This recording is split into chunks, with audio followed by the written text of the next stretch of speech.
آج military courts کے خلاف جو لارجر بینچ سماعت کر رہا ہے جسٹس عمر عطا بندیال صاحب کی سربراہی میں، وہاں آج مینلی آرگومنٹس اس بات پہ ہوئی ہے کہ کیا فل کورٹ یا اس سے زیادہ لارجر بینچ بنانے کی ضرورت ہے یا نہیں ہے۔ اس بارے میں ہم سب نے جو پٹیشنر سائڈ کے وکلاء ہیں، ہم نے اس بات کی اس لیے مخالفت کی ہے کہ اگر آج لارجر بینچ بنانے کی بات ہوتی تو یا تو یہ پہلے دن فیصلہ ہو جاتا۔ اب جب کہ سماعت مکمل ہو چکی ہے، اب اگر لارجر بینچ بنایا جاتا ہے تو اس صورت میں اس فیصلے کو ڈیلے کرنے کے مترادف ہوگا۔ اور پھر جو ہم نے سپریم کورٹ کو بھی بتایا کہ پچھلے سال قاسم سوری کی رولنگ کے خلاف جب آپ نے فیصلہ دیا تو اس وقت 5 ممبر بینچ تھا، اور اس کے بعد سے لے کر آج تک جو فیصلہ جات ہوئے ہیں یا 5 ممبر بینچ ہے یا 3 ممبر بینچ ہے، اور اس وقت ان پی ڈی ایم کی حکومت کو یا رسپونڈنٹ سائٹ کو مشکل پیش آتی ہے جب فیصلہ ان کے خلاف آتا ہے۔ جب فیصلہ 5 ممبر بینچ ان کے حق میں کرتا ہے تو یہ کہتے ہیں کہ یہ بینچ بھی ٹھیک ہے، یہ جج صاحبان بھی ٹھیک ہیں۔ اس سے بظاہر ان کی بدنیتی نظر آتی ہے۔ اور پھر ہم نے ان کو بتایا کہ آج کے ماحول میں جب کہ پاکستان میں انڈکلیئرڈ مارشل لا ہے، لوگوں کو اغوا کیا جاتا ہے جس طرح آپ نے ماضی قریب میں دیکھا، اور آج بھی علی نواز اعوان کا بھائی، سگا بھائی،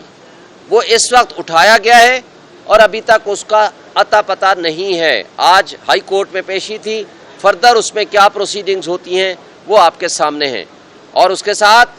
اعظم خان کو اٹھایا جاتا ہے، اور 34 ڈیز کے بعد جب اس سے 164 کی سٹیٹمنٹ لی جاتی ہے عمران خان کے خلاف، اس کے بعد اس کو چھوڑا جاتا ہے۔ اسی طرح کئی قسم کے لوگ ہیں جن کی فیملیز کو اٹھایا گیا ہے، ورکرز کو اٹھایا گیا ہے، لوگوں کی چادر چار دیواری کو پامالی کی گئی ہے، اور لوگوں کو، پولیٹیکل ورکرز کو اور پی ٹی آئی کے ورکرز کو اور ان کے لیڈرز کو جب عدالتیں 8 مرتبہ ضمانتیں دیتی ہیں، یا تو کبھی 3 ایم پی او کے تحت یا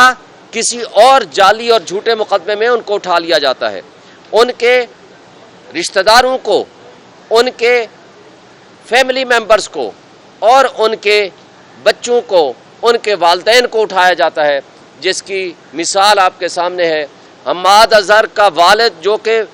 15-20 سال پہلے سیاست چھوڑ چکا ہے، اس کو اٹھا کے لے گئے۔ اسی طرح ندیم افضل چند جو سٹنگ منسٹر کا سٹیٹس رکھتا ہے، اس کا چھوٹا بھائی پی ٹی آئی میں ہے، اس کے باپ کو اٹھا کے لے جاتے ہیں۔ یہ بنیادی انسانی حقوق آج معطل ہیں۔ آج پاکستان بے آئین ہو چکا ہے، اور لوگ اور پبلک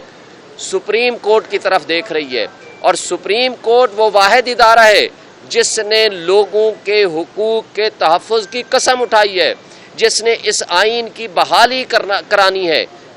جو لوگوں کی آخری امید اور ہوپ ہے۔ اور ہم بجا طور پر یہ سمجھتے ہیں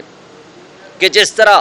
علی محمد خان کو، جس طرح شہریار افریدی کو، جس طرح شیریں مزاری کو کئی دفعہ عدالتوں نے ضمانتیں دی اور ان کو اٹھا لیا گیا، تو یہ لوگوں کے بنیادی انسانی حقوق معطل ہیں۔ اور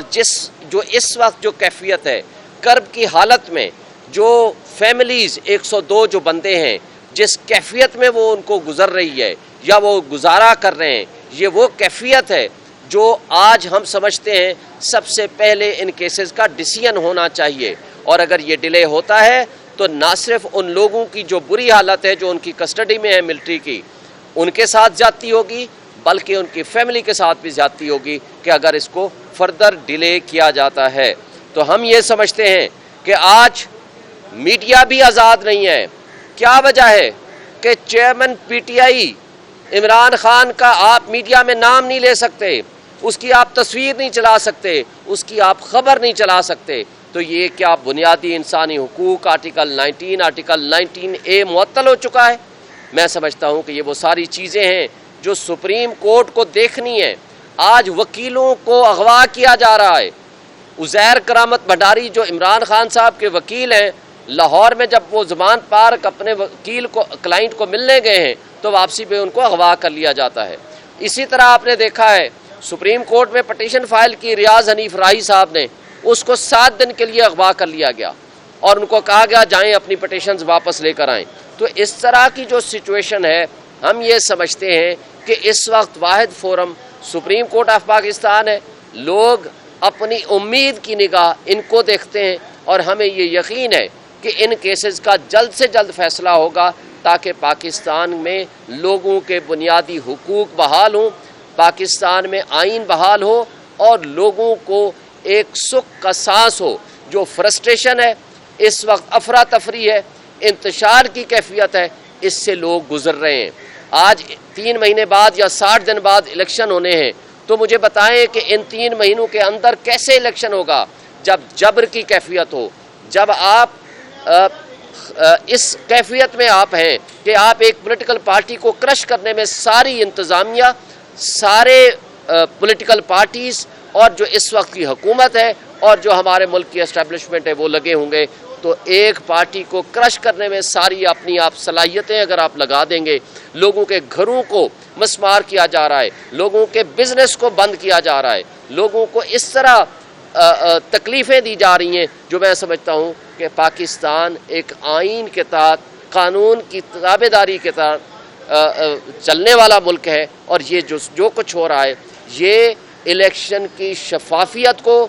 کوئی بھی لحاظ سے اس کو ایکسیپٹ نہیں کرے گا۔ اور دوسرا، ملک میں جو غیر یقینی صورتحال ہے وہ کبھی ٹھیک نہیں ہو سکتی، اور جب تک سیاسی استحکام نہیں آئے گا، معاشی استحکام نہیں آ سکتا۔ پاکستان کو ایک اسٹرانگ ڈیموکریٹک